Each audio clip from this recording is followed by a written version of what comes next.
মিথ্যা বলাকেও কি যুদ্ধের কৌশল হিসেবে ব্যবহার করা শুরু করেছেন যুক্তরাষ্ট্রের প্রেসিডেন্ট ডোনাল্ড ট্রাম্প?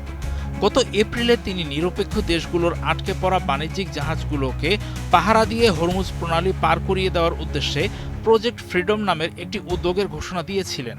তবে এর ৪৮ ঘন্টারও কম সময়ের মধ্যে তিনি প্রকাশ্যে উদ্যোগটি স্থগিত করেছিলেন।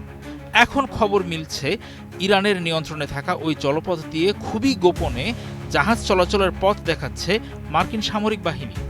গত কয়েক সপ্তাহ ধরে এমনটি চলছে বলে ৩১ মে নিউ ইয়র্ক টাইমসে প্রকাশিত একটি প্রতিবেদন থেকে জানা গেছে। গত ২৮ ফেব্রুয়ারি মার্কিন ও ইসরায়েলি বিমান হামলার জবাবে গুরুত্বপূর্ণ জলপথটি শত্রু ভাবাপন্ন দেশগুলোর জাহাজের জন্য বন্ধ করে দিয়েছিল ইরান। তার আগ পর্যন্ত ওই সাগর পথ দিয়ে বিশ্বের প্রায় ২০% জ্বালানি তেল এবং তরলীকৃত প্রাকৃতিক গ্যাস বাকি পৃথিবীতে যেত। তেহরান পরবর্তীতে জানিয়েছিল, তৃতীয় কোনো দেশের জাহাজ যদি শুল্ক দেয় এবং সামরিক নির্দেশনা মেনে চলে, তবে তারা ওই পথ দিয়ে যেতে পারবে। গত এপ্রিলে প্রজেক্ট ফ্রিডম স্থগিত করার কারণ তাহলে কি ছিল?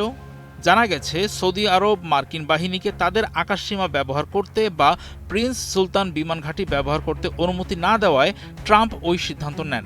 এখন নিউ ইয়র্ক টাইমস জানিয়েছে, মার্কিন সেন্ট্রাল কমান্ড গত ৩ সপ্তাহে হরমুজ প্রণালী দিয়ে প্রায় ৭০টি বাণিজ্যিক জাহাজ পারাপার সমন্বয় করেছে।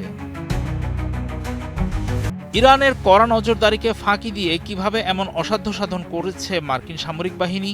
একজন কর্মকর্তা নিউ ইয়র্ক টাইমসকে জানিয়েছেন, ইরানি বাহিনীর নজরদারি এড়াতে বেশিরভাগ জাহাজই তাদের যোগাযোগ ও অবস্থান নির্ণয়কারী যন্ত্র ট্রান্সপন্ডার বন্ধ করে রেখেছিল।